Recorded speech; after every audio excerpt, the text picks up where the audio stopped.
Joining me on stage today, I got Charlotte Cole from Farfetch. With the crowd that we got here today, I don't think Farfetch need that much of an introduction, but Charlotte, you've actually been with Farfetch for 10 years. I have. Very impressive. And I'd love us if you could just briefly walk us through your journey with Farfetch, what got you there in the first place, and where you're at today. Absolutely, very happy to. Hi everyone, it's lovely to be invited to speak at this event. So yeah, I've been at Farfetch for 10 years, and I never thought I would be the type of person to stay anywhere or do anything for a decade, but here I am. And honestly, it's felt like a different job every year. That's the main reason for it. I like change, I like evolution, and Farfetch has been a place that has allowed me to lean into that and actually actively encourages it. So initially I wanted to work in editorial. I was absolutely hell-bent on working in editorial. I was a linguist originally and a writer, so I put all of my effort into finding the right type of editorial jobs, got them, and hated every minute of it. So it's completely not for me at all. For those of you that know fashion, a lot of editorial can be quite old-fashioned, it can be a bit hierarchical, and I found that it wasn't the environment that I wanted to be in. Incredible creative outlets, but not the right environment. So then started looking at this whole online retail thing that was exploding at the time, and found my way to this tiny startup. There's a bunch of us for creative operations. We were just production back then, and it was just a handful of people in a room desperately trying to take pictures that looked okay with an awful grey background. If any of you saw what Farfetch looked like back then, we've come a long way. And I was brought on to just manage content generally. So initially that was just English and French. And then we expanded into other areas of localization, then art direction, creative direction, and turning ourselves into what is now creative operations of, I think, about 900 people-ish around the world. Wow. And creative operations can mean different things in different companies. So what does creative operations mean at Farfetch, and what does your team look like?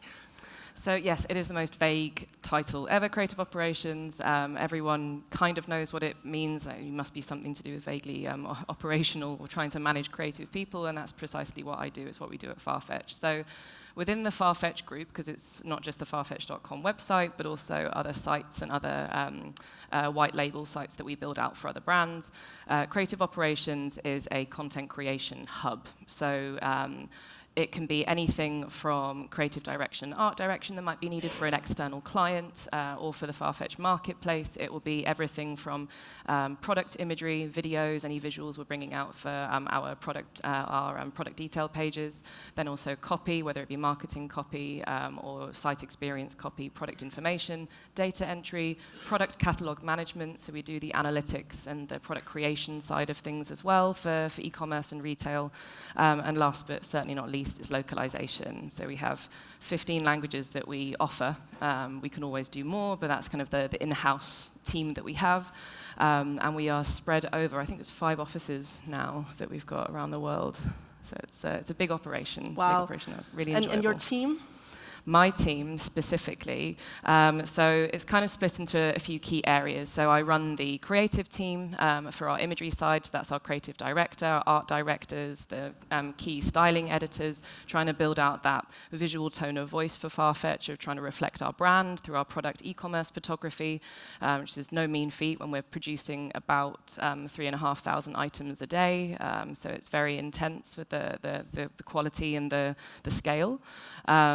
And then we have the copy side. So I run the content team who do product information. They run the size and fit experience along with our consumer product team, our data entry team as well. And lastly is localization is the last pillar that I lead as well, which is a wild ride at the moment because localization is exploding. We're going to be looking at expanding even more next year. So it's really a massive operation. It is. Yeah. It is quite big. And we're here to talk about collaboration in creative environments. And so this might be a little bit of an obvious question, or at least a leading question, but how important is collaboration to you and your team, or rather, how much time do you spend trying to foster the collaboration? For me personally, about 95% of my time is dedicated to this. I very much see that as my entire job. I'm a people manager. That's kind of the first and foremost thing that I do, regardless of strategy, regardless of other parts of my job that I have to deliver. I manage people and trying to build out the right type of communications, routines, collaborative spirit, and to be honest, a framework that means that an art director can work with a process engineer and a data analyst without wanting to kill each other is really, really my main aim, how to make sure these people speak the same language when it comes to working. Right. Because I think often we talk about creative operations as if it's the most natural thing in the world that's a department, right? But think about it.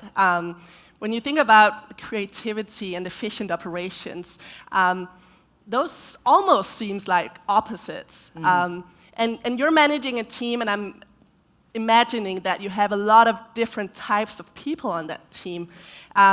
So how do you balance the creativity and the operational efficiency on your team? Yeah, I wish I had a perfectly packaged answer for this. To say that we've got it nailed is false, and I think that's because it's a moving target. It's never going to be the same. One minute you might think you've nailed this and you've really figured out the right way to balance cost efficiencies with the polarity of quality and really wanting to express brand, and then getting these groups responsible for that to work together. They are black and white, and I think I'm coming across an expression for this which I think summarized it well, which is that they're black and white. You are not trying to find a gray area. You just have to get comfortable with the fact that black and white exist at the same time. You are never going to find a compromise on this. You just have to go moment by moment, project by project, and build out the right ways of working. Generally, with our creative teams, I think as many of us here will know, it can be a bit frustrating when you have these corporate goals that are pushed upon creativity and telling an art director, no, you've got X many dollars to do this amount of stuff and you cannot deviate from this. Everything is process engineered, cycle timed, and it feels very frustrating. So the best way I frame it is always thinking about the customer. So we sell luxury items. That is what the whole point of the Farfetch group is. So creativity within this realm does not serve a purpose if it doesn't help our customer. It needs to be something that expresses who we are as a brand, but gives them an informative purchase decision, make sure that they feel that they have all of the content that they need in order to make that purchase. And that's the best way to frame it with our creative teams, that you are working for the customer. You need to have a service mindset towards our customer. So as long as we frame our creative ideas in that and we can start to prove the value of that through it, then we're away. That's when we start getting investment. That's when we start being able to relax things a little bit, because our creatives really get it. They understand who their customer is. And do you think that collaboration in the creative spaces is more challenging compared to other environments? Yes.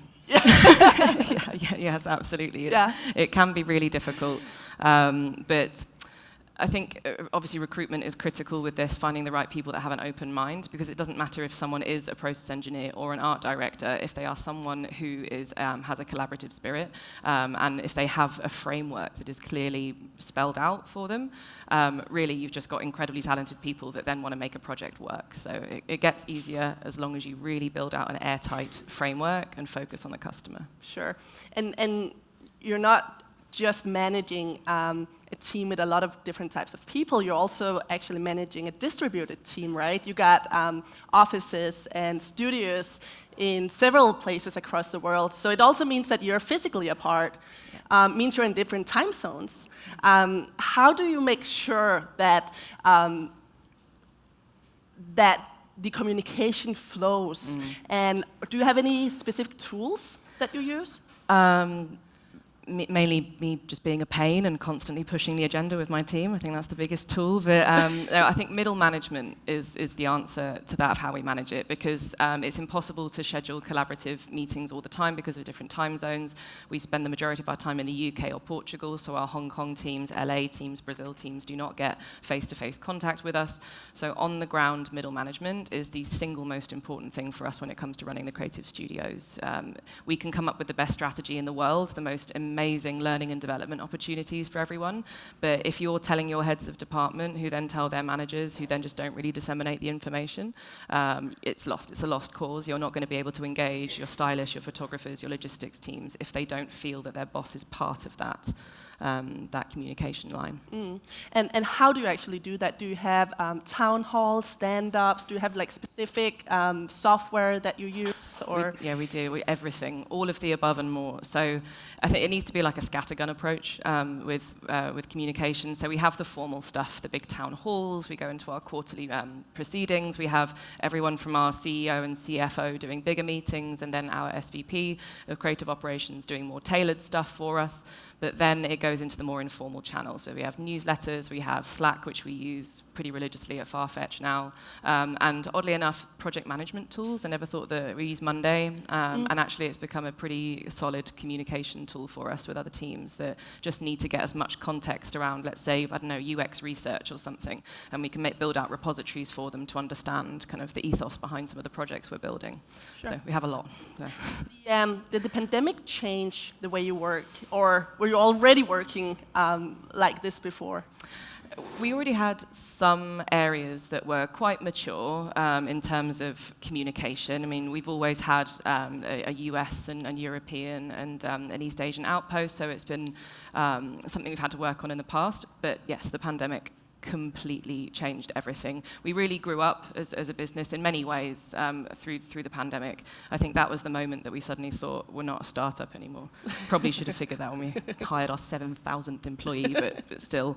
But it changed it a lot. So it was really heartbreaking, not as for the leadership team in the UK, not to be able to visit our Portugal facilities. That was a huge disruption, and I really felt the pain of not being able to go there.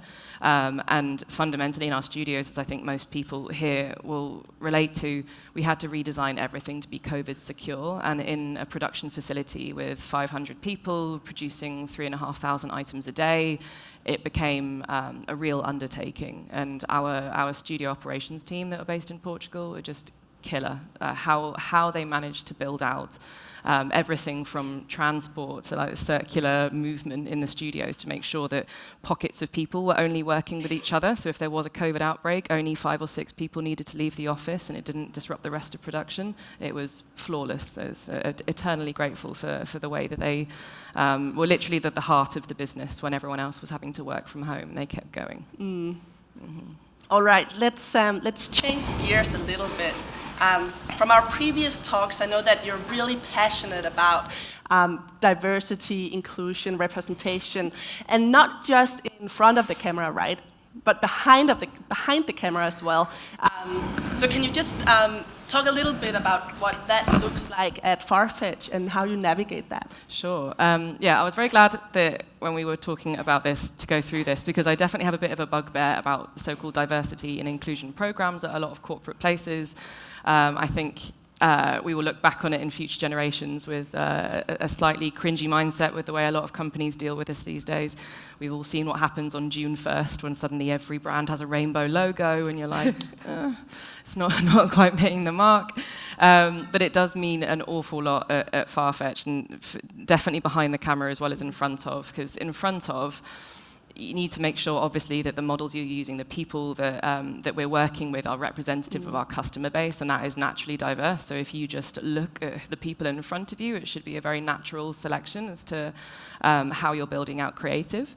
But behind the camera is where there's a massive problem in fashion. Massive problem. You can have so many different demographics being shot for a campaign, but then everyone behind the camera is a middle-class white person like me.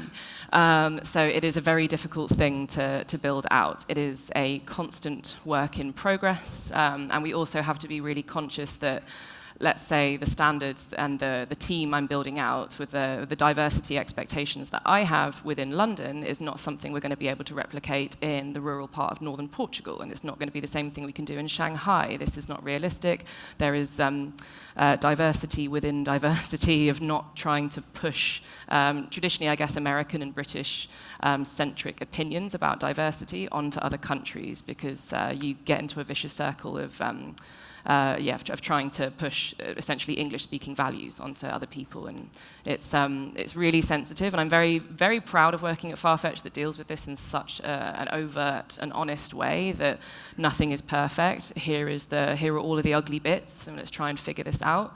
But generally, mainly because you've got such a diverse leadership team, it's a lot easier to try and, we're not trying to have to convince anyone that we have a problem. We've got a lot of people up top who are really, really advocating for their own demographics and as allies for other demographics. And you've been with Farfetch for 10 years, Yeah. and I mean, so much has happened within diversity, inclusion the past 10 years.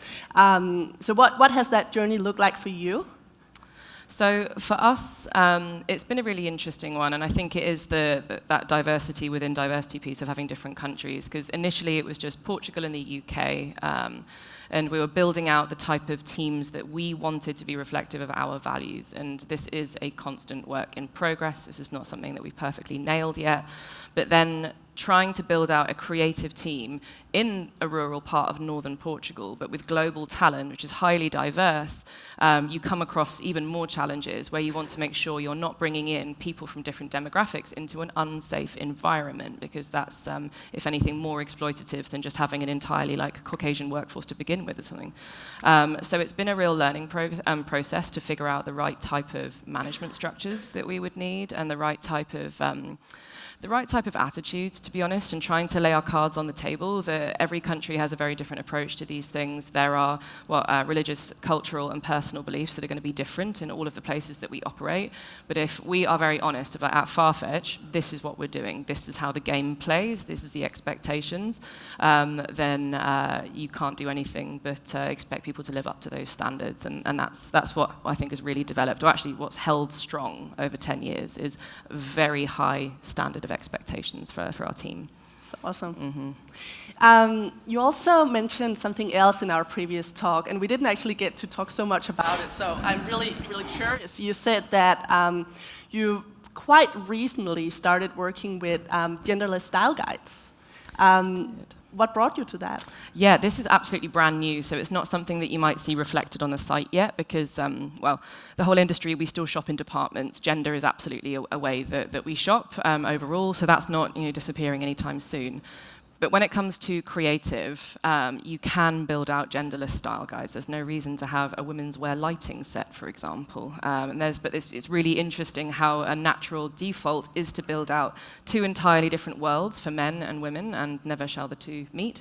And we are starting to dismantle that. It's going to be a long process through styling, through our art direction, photography, making sure that we have it's not necessarily removing gender, but trying to create a bit more fluidity with our creative, so that when our customers do want to navigate the site and move from menswear to womenswear because they just like that pair of jeans, regardless of the department, they see some consistency in the creative. They see some parity that attracts them to keep shopping in that way and not feel excluded by it. Mm-hmm. It's great. Yeah, I think it's so interesting. It's fun, yeah. Yeah. Stay tuned. It should look good. It should look good in 6 to 9 months. Yeah. I think we'd also love to hear some practical examples of how you work across different functions. And I know one of the projects that you've been working with was a project where you actually proved the value or the financial value of creativity.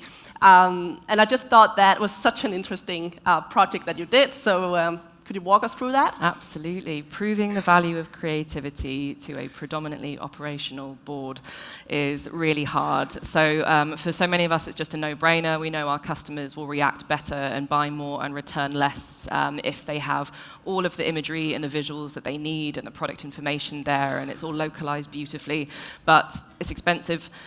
We produce 3,500 items a day. So even doing something like adding in an extra model, all of a sudden you've got an extra 1.2 million a year in costs, and so it scales up very, very quickly. So we had a sit down. It's actually our creative director, Charlotte Simpson, a few years ago, and just thought we need to completely rip apart our styling and start again. We need to prove the value of what we ended up calling gold imagery. How can we really elevate our styling?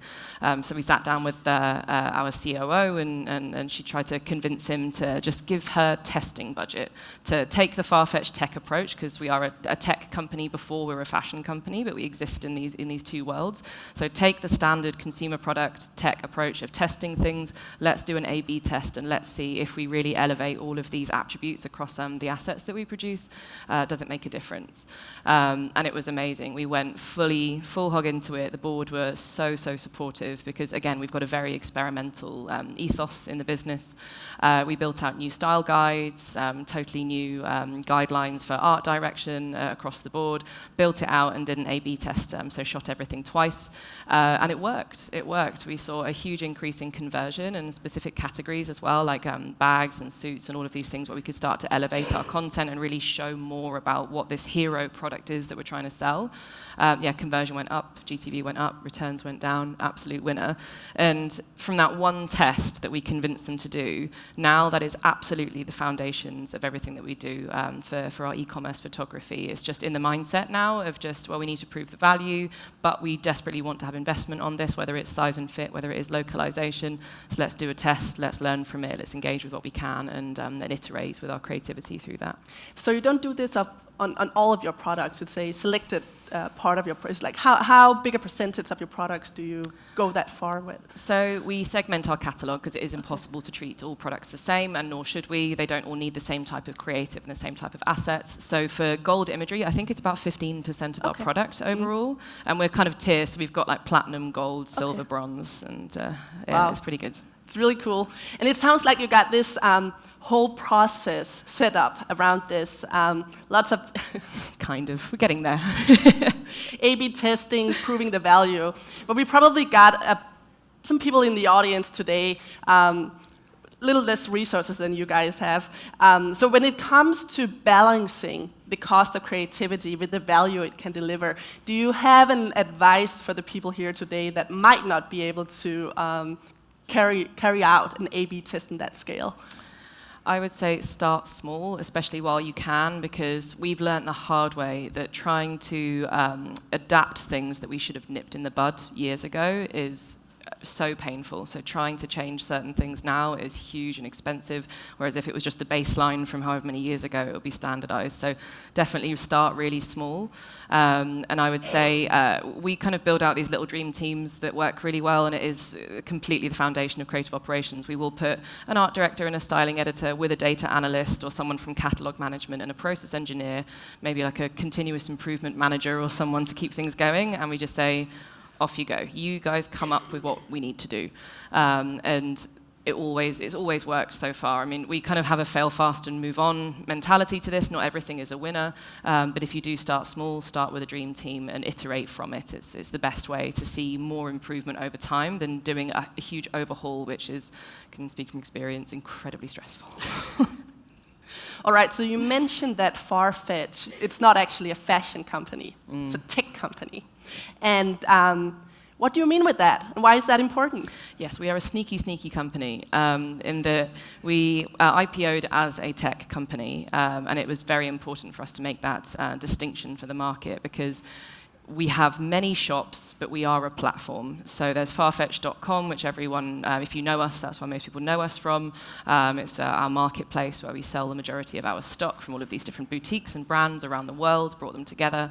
But that is one tenant from our platform. So we also own or work with many other boutiques and brands, with the NGG group and Browns Fashion. And we also have our platform solutions side as well, where we do white label websites.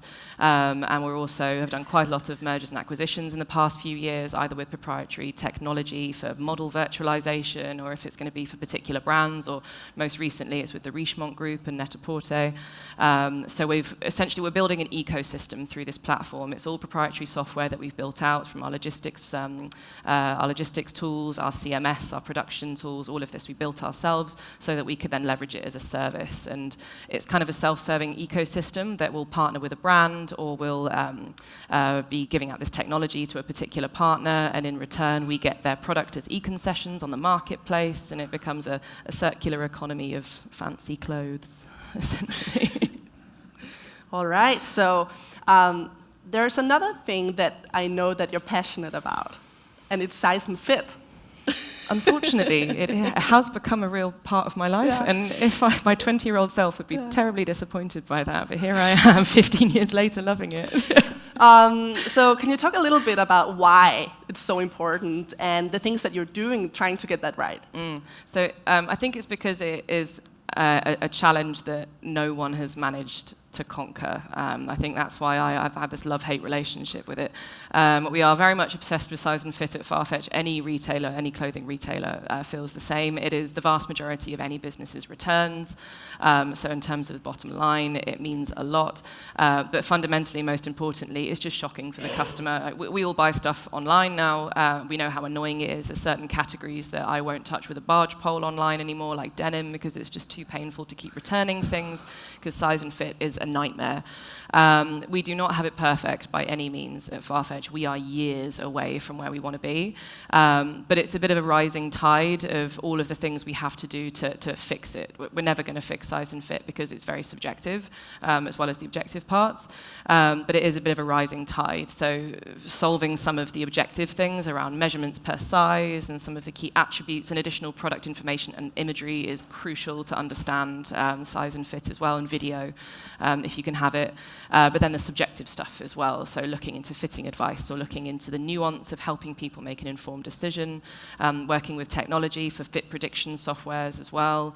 It all has to come together to move the needle. You can't just do one or the other or choose one particular area to focus on, because it's customers need it all. We need it all in order to make a good decision. And it's very much a passion of mine now. Is there one particular thing that has really worked out for you?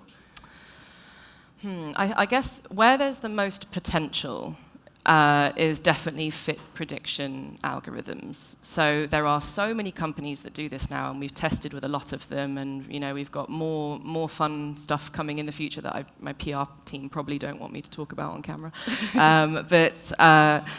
I think fit prediction software is going to be the thing to help us crack it. Until we can have more virtual fitting rooms and the customers get more comfortable with virtualizations of their own body, which we are absolutely not there yet, because customers still don't like engaging with that in such an active way. Fit prediction is critical. So looking at sales and returns data on products to try and influence decisions around, we think for this product you should pick this size. No one's cracked it perfectly, but there is, for me, I think that's going to be the thing that finally changes the industry for size and fit. So there's hope. There is definitely hope. Hope that we don't have to order things, try them on, go and return them. Such a pain. And it's really bad for the environment as well. So we need to fix this. It's shocking, return rates. Mm-hmm. Absolutely. All right, Charlotte, I see we got just a few minutes left now. It's gone quickly. And I think there's one thing that the entire audience is just dying to learn from you. I know you said that you're a tech company. Yes. But you have been with Farfetch for 10 years now. So I want to know, what's the next big fashion trend that we need to look out for? This is why I should have invited my creative director, not me. Well, obviously it's black shirts, shorts, and chunky jewelry. Yeah. That's clearly it. No, actually, I do have a serious answer for this, not only because you prepared me for this question. I say sculptural silhouettes is definitely in. We're going to see, it's a bit of a weird one, because normally when there's a recession coming, hemlines get shorter. That's a weird correlation that usually exists, but they're actually getting longer. So I'm not sure if that means that we've just been historically wrong, or if we're actually not going into a recession. But long hemlines and sculptural silhouettes are very in right now. Okay. Yeah. All right. Thank you for that advice. Thank you. You're welcome. All right. And I think we're at the point now where we open up the questions for the audience.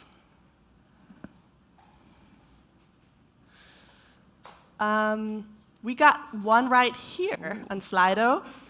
So what makes collaboration in the creative space more or less challenging compared to other industries? Good question. Partly because we just have an awful lot of big personalities in this industry, which I love. It's my raison d'etre to still being in this industry. But I think we have so many people that are intensely passionate about this creative output, this thing that is incredibly subjective as well. It's fashion, it's taste, it's representing a brand. So trying to balance that, this absolute unbridled passion with the need to hit a particular cost per item or a particular cycle time makes it maybe not more challenging, but just continuously challenging. This is never going to go away. It's just going to get more and more complex as we go, I think, because we have high standards. All right, one more here. Can you name 2 or 3 most influential moments in your career that have affected the way you work with your teams as a leader? That's a really good question. I guess the first one, actually, when we started moving the needle in our creative, there just felt like this go moment where our creative director and our stylists were being listened to by our CTO, our COO, our CFO, and we were doing presentations to the business about the value of really good styling. And it honestly made us all feel really emotional because it was that moment of just feeling valued in an organization where maybe their people had just never even come across these types of industries before. So that was definitely one. And probably, actually most recently, this has just happened, the news about Richemont and us buying a stake in Net-a-Porter with a view to do a fuller purchase in the future and getting all of the Richemont maisons as we're going to re-platform them with white label sites. I never thought I'd get so emotional about a news item, but when I first started in this industry, Net-a-Porter was everything. They were just everything. And to see us go full circle from being this company that people just didn't trust us at all in the fashion industry when we started at all. We had to really beg, borrow, and steal to get what we needed, to now being at this level of merger and acquisition was just really, really emotional. And I think for me that was, a real moment. I can imagine that, having been there for 10 years, right? I know. Such a long journey, yeah. What else we got? With the scaling you guys has gone through, what do you find to be the biggest challenge when scaling fast? That's a good one. That's a really good one. Yeah. I love speaking at creative operations conferences or things adjacent because everyone understands this in the audience, but it's the one thing that we try and talk to other parts of leadership that don't know production. Scaling fast is literally just about people. You don't have processes, you have people. You don't have creative, you have people that are making the creative. And scaling that quickly with physically trying to find, overnight, okay, we need 10 more stylists, 5 more photographers, go, go, go. It is hard to make sure you're doing it in a way where learning and development and recruitment is still at the standards that we have. So I think it's just that practical thing. It is space, it is people, it is talent, it's learning and development. That's definitely the hardest part. Are there factors that currently limit you in fostering collaboration? And if so, what are those? Yes. Human beings. We all have an ego, we all have an opinion, and sometimes if you don't have the right approach or there's misalignment, it can cause bad feeling and you need to unpick legacy to make things change. Actually, I'm doing that at the moment. We're trying to rebuild our creative team. We're going to do more recruitment, all sorts. And I'm currently trying to unpick legacy challenges, legacy behaviors or expectations. That is the biggest hindrance for fostering collaboration. And how do you do that? I'll let you know. No, I think brutal honesty is the best way, and just holding people accountable for it. So if you hear people slipping back into like, oh, well, they don't want to work with me, or they're just like, stop it, shut up, don't want to hear it. We are focusing on the future instead. So it's persistence, I think. Good one. Can you elaborate on the challenges of localization at scale and why it's so important?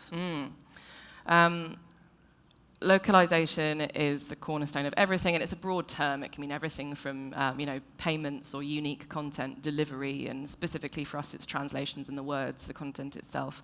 It is critical because the world is not English.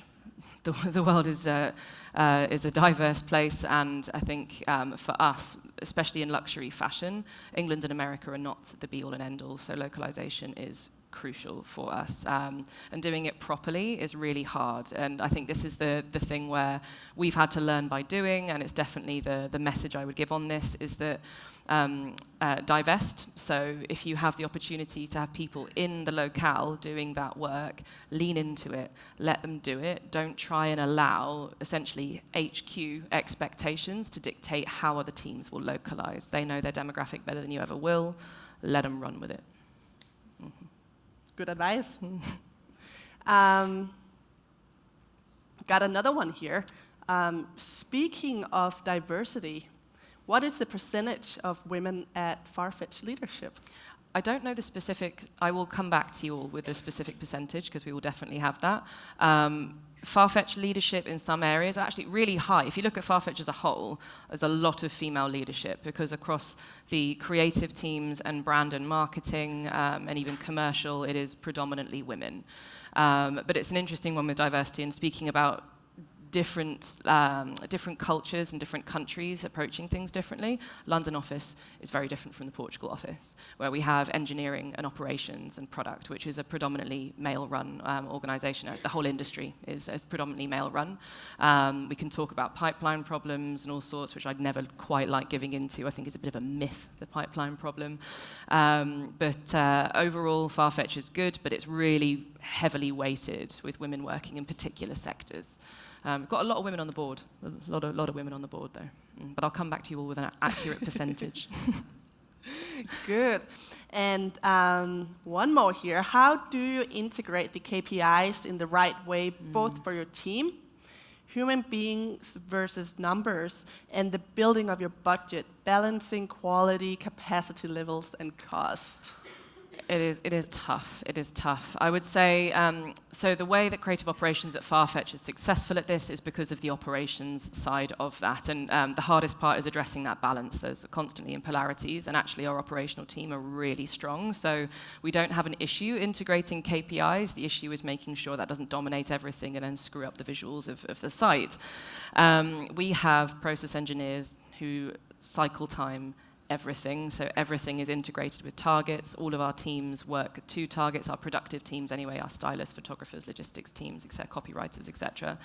And then everything is based on a fluid commercial forecast in terms of budget. So the items coming in or the content numbers we're going to have to produce from brand and marketing estimations. And we have a long-term budget, and then we iterate it. So based on a weekly forecast, a fortnightly, and a monthly one as well, just to keep ourselves as accurate as we possibly can. It's a mixture of tools and systems. Some of it is incredibly impressive. There's an awful lot we should be automating more than we are as well at the moment, to be perfectly transparent with everyone here. But it is constant. Everything is KPI-led. Everything is targeted. It is a fashion factory that we work in. That is the slightly affectionate, unaffectionate name that we give to it. Sure. Thank you. Do we have anyone in the audience who would like to ask a question with a microphone? Then I think we have just a few more. Sebastian. Maybe that's a silly question, but I'm not very familiar. What is a sculptural model? You said among the trains that there's a sculptural model. Sculptural silhouette. So yeah, silhouette. Sorry. What is that? So, for example, it will be tailoring, like suits or dresses that have a much more solid or rigid shape to it. So rather than it just being something that's either fluid or close to the body, it might be like a suit that then really bulges out at the sides to give you like an illusion of a silhouette, or something like exaggerated shoulders, things that look like sculpture rather than clothes. Mm-hmm. So now we know what to wear for the next Flow event. Exactly. Catch me in an absolutely bananas suit. Yeah. Awesome. I love that. A lot of creativity. Great. Mm-hmm. All right. Anyone else? Nope. Then I think we're all set. Thank you so much. Thank you, everyone. Thank you. Thank you very much. Thank you.